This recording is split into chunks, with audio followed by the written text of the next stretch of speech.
Hello, welcome to my YouTube channel, Explore the Exceptional with Dr. Gross. And I'm Dr. Bob Wenzel Gross. This video is from my Reforming UFOlogy series. It's episode 3, which is entitled, Does Fundamentally Rethinking UFOlogy Mean Tearing It Down and Starting Over Again?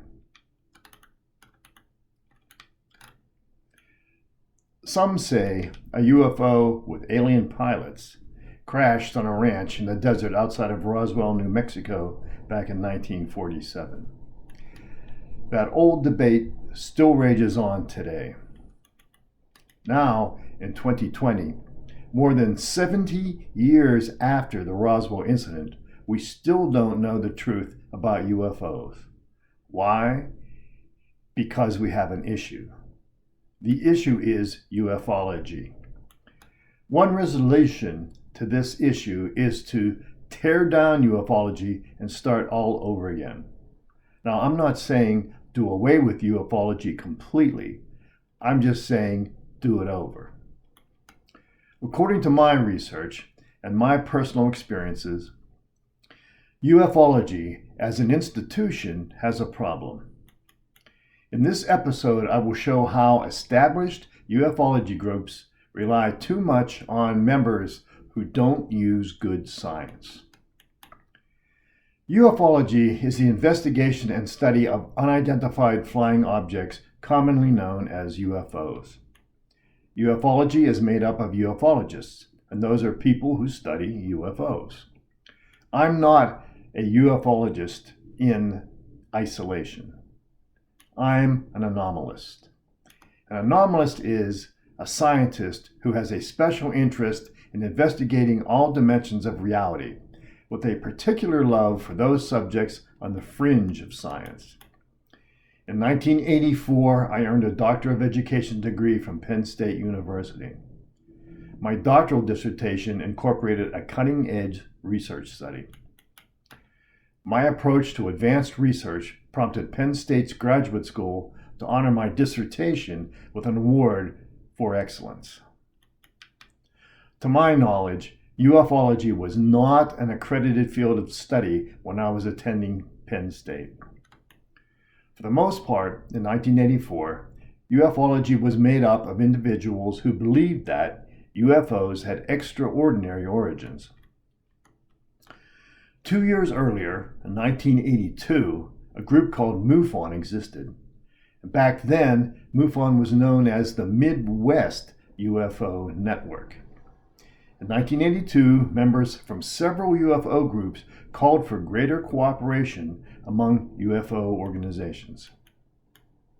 That year, leaders of various UFO establishments gathered in Toronto to discuss issues. Then, during the 1983 MUFON UFO Symposium in California, the North American UFO Federation was formed. But in 1985, the North American UFO Federation was dissolved due to lack of financial interest. I began inquiring about UFOs in 1985. To help quench my UFO curiosity, I joined the Pennsylvania Association for the Study of the Unexplained, or PASA. From 1985 to 1992, I belonged to PASA.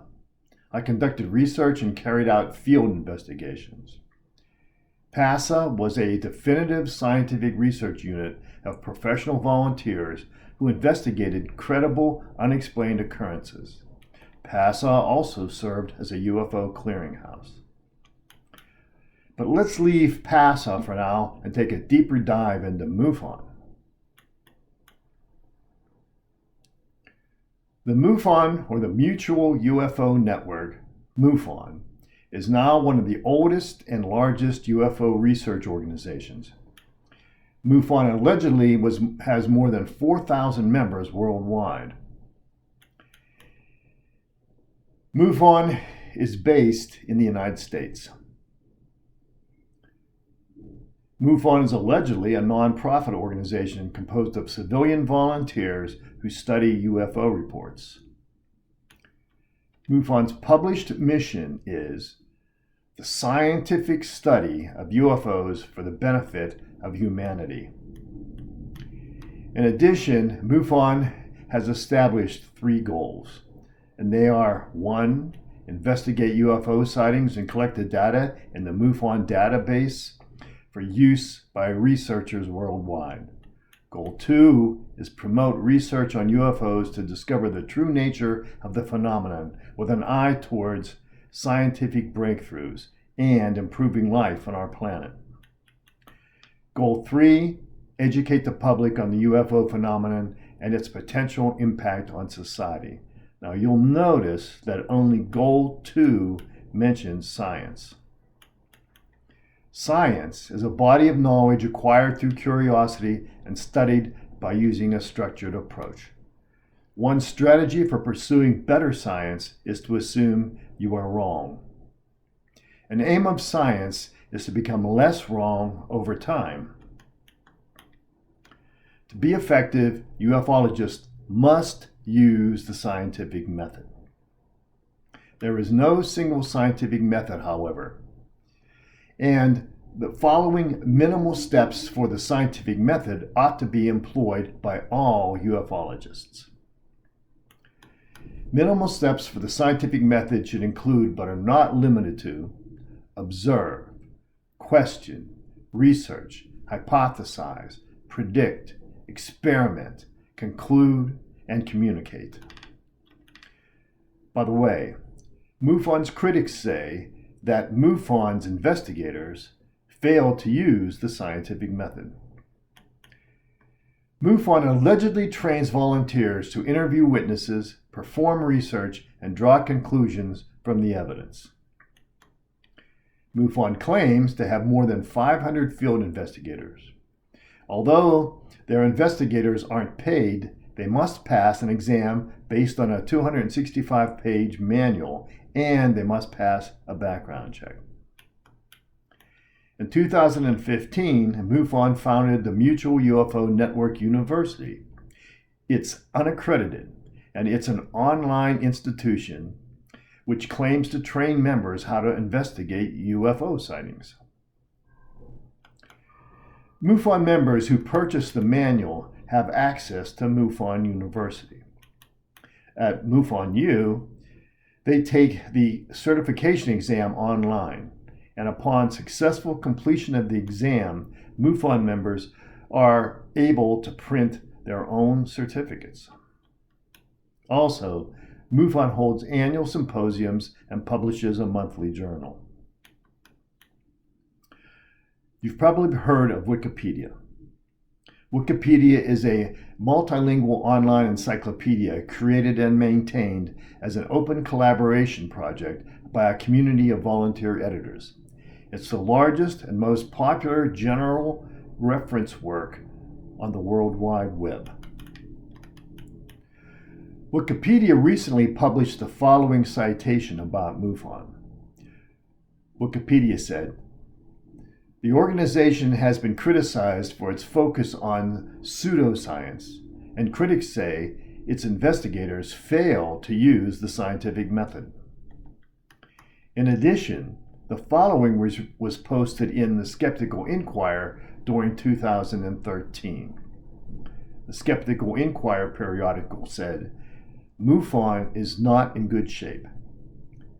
Their stated mission is to conduct scientific investigations of UFOs reported for the benefit of mankind.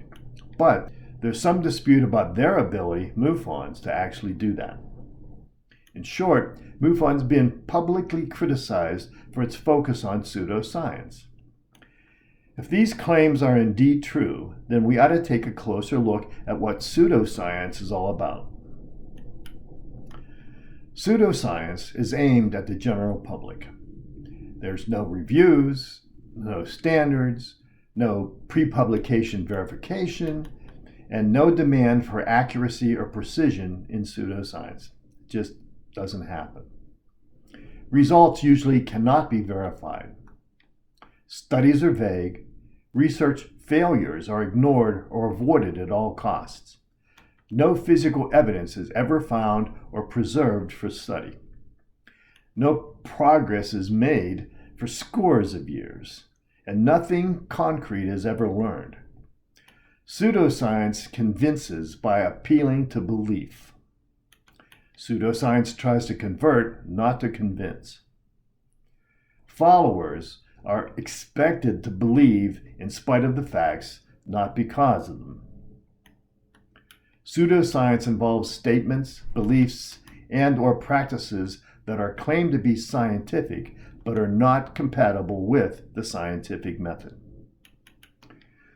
A pseudoscientist, someone who practices pseudoscience, generally earns some or all of his or her living by selling questionable products and/or pseudoscientific services.